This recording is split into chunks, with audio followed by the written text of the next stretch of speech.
രണ്ടുപേർക്കും hearty welcome please. ഞങ്ങൾ ഒരുമിച്ച് ഫ്രെയിമിൽ കിട്ടുമോ? പറ. എന്നെ ഈ പടത്തിൽ വിളിച്ചതിന് നിങ്ങൾക്ക് എല്ലാവർക്കും നന്ദി. ഒരുപാട് സന്തോഷം ഇതിന്റെ ഭാഗമാകാൻ പറ്റിയാൽ. ബാക്കി ഞാൻ പറയും. വളരെയധികം സന്തോഷം. ഒരുപാട് ഇഷ്ടപ്പെട്ട് ചെയ്തൊരു സിനിമയാണ്.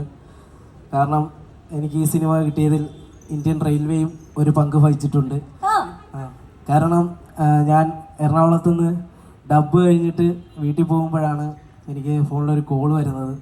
അപ്പോൾ നോക്കിയപ്പോഴത്തേക്ക് അന്ന് ഈ മറ്റേ ഇന്ത്യയും പാകിസ്ഥാനും തമ്മിൽ വാർ നടക്കുന്ന സമയമാണ്. അപ്പോൾ ഈ അനോണിമസ് കോൾ വന്നു കഴിഞ്ഞാൽ എടുക്കരുതെന്നൊക്കെ വന്നു.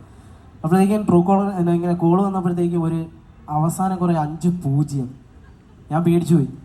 ഞാൻ എടുത്തില്ല. ഞാൻ കൂട്ടുകാരുടെ അടുത്ത് പറഞ്ഞാൽ ഇതുപോലെ കോൾ വന്നു പറഞ്ഞു എടുക്കണ്ടെന്ന് പറഞ്ഞു. ഞാൻ എടുത്തില്ല, മനഃപൂർവ്വം എടുത്തില്ല. എന്നിട്ട് അത് കഴിഞ്ഞിട്ട് ട്രൂ കോളർ നോക്കിയപ്പം നാദിർഷ ഡയറക്ടർ എന്ന് വന്നു.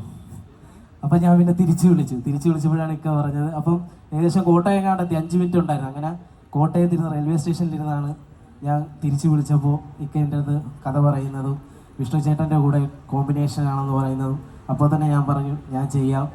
അങ്ങനെ ഒരുപാട് ഇഷ്ടപ്പെട്ട് എനിക്ക് കട്ടപ്പന തൊട്ട് ഭയങ്കര ഇഷ്ടപ്പെട്ടൊരു കോംബോയാണ് അവരുടെ. അപ്പം ആ ഒരു സിനിമയിൽ ഭാഗമാകാൻ കഴിഞ്ഞു. വളരെയധികം സന്തോഷം. എന്നോടൊപ്പം വർക്ക് ചെയ്ത എല്ലാവർക്കും, വിഷ്ണു ചേട്ടൻ, പിന്നെ അഷ്റഫ് ക,